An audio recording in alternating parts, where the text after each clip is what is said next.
নমস্কার বন্ধুরা, আমার চ্যানেলে আপনাদের সবাইকে স্বাগত। সামনে চলে আসছে অশোক ষষ্ঠী আর নীল ষষ্ঠী। সেই উপলক্ষে যারা আজকে আমি শরবত বানিয়ে নিচ্ছি। তো শরবত বানাতে কি কি নিয়ে নিচ্ছি আমার সাথে থাকুন, দেখতে থাকুন। এই শরবতের ভিডিওটা আপনারা পুরোটাই দেখে নেবেন, দেখবেন ভালো লাগবে।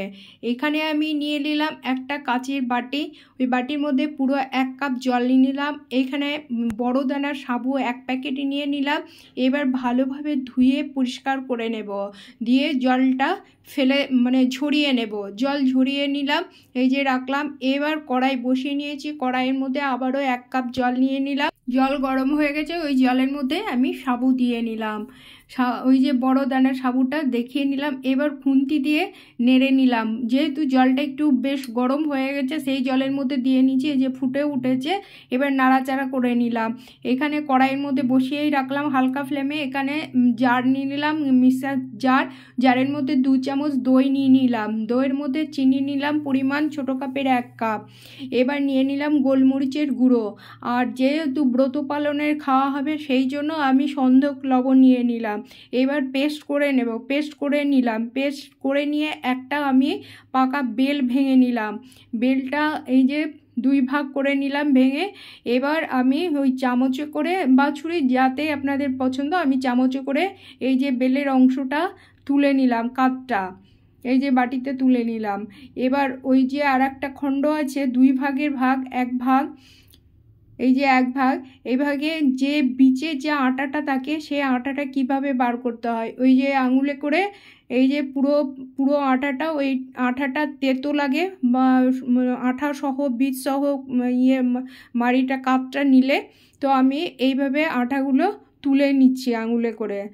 পুরো বেলটার মধ্যে পুরো আঠাগুলো তুলে নিলাম। আঠাগুলো দেখতে অনেকটা কায়ের মতো, একটা ঠিক সাজানো আছে, পোকার মতো লাগছে। এবার আমি পুরোটা তুলে নিলাম। তুলে নিয়ে এই যে এই ভাগ থেকেও আমি কাতটা তুলে নেব। দুটো খোল থেকে আমার এই যে মাড়ি বা কাতটা তোলা হয়ে গেছে। এবার আবারও আমি কাচের বাটি নিয়ে নিলাম। ওই বাটির মধ্যে যে বেলের কাতটা তুলে নিলাম, ওর মধ্যে আমি হাফ বাটি জল দিয়ে নিলাম। জল দিয়ে ফ্যাচুলারের সাহায্যে ওইটাকে দলা দলাগুলো আমি মেরে নিলাম। মেরে নিয়ে এই যে ছোবড়াগুলো আছে, ওই ফ্যাচুলারের সাহায্যে উঠে গেল। উঠে গিয়ে আবারও আমি একটা বাটি নিলাম, ছাঁকনিতে ছেঁকে নিলাম। ছাঁকনিতে ছেঁকে নিয়ে যে আরও যে ছোবড়াগুলো ছিল, সেগুলো বেরিয়ে গেল। এই যে কাতটা এবার আবারও বাটির মধ্যে নিয়ে নিলাম, কাচের বাটির মধ্যে। এবার এই যে সাবু হয়ে গেছে, এবার সাবুটাকে ছেঁকে তুলে নিলাম। আবারও জল দিয়ে ছেঁকে তুলে নেব। গোটা গোটা দানা, এই যে পুরো কাঁচের মতো লাগছে, সেই ছোট ছোট কাঁচের গুলির মতো। এবার ছেঁকে তুলে নিয়ে হাতে এই যে দেখতে পাচ্ছেন, পুরো গেদিয়ে যায়নি, বেশ সুন্দর ঝরঝরে হয়ে গেছে। এবার এই যে বেলের যে আমি এতক্ষণ ধরে বেলটাকে নিয়ে দেখালাম, ওই বেলের কাপটার মধ্যে যে দইয়ের পেস্টটা করে নিয়েছিলাম, সেটাকে দিয়ে দিলাম। এবার দিয়ে নেব, এর মধ্যে একটু ঘুটিয়ে নিলাম, লবণ টবণ সব একসঙ্গে দুটো মিক্সড হয়ে গেছে। এবার 3য় নাম্বার হচ্ছে, যে সাবুটা আমি এতক্ষণ ধরে নিয়েছিলাম, সেই সাবুটা এর মধ্যে দিয়ে দিলাম। খুবই টেস্টি। উপবাস ব্রত পালন যারা করে, তারা এই রকমভাবে শরবতটা বানিয়ে খাবেন, দেখবেন পুরো পেটটা ভরে যাবে।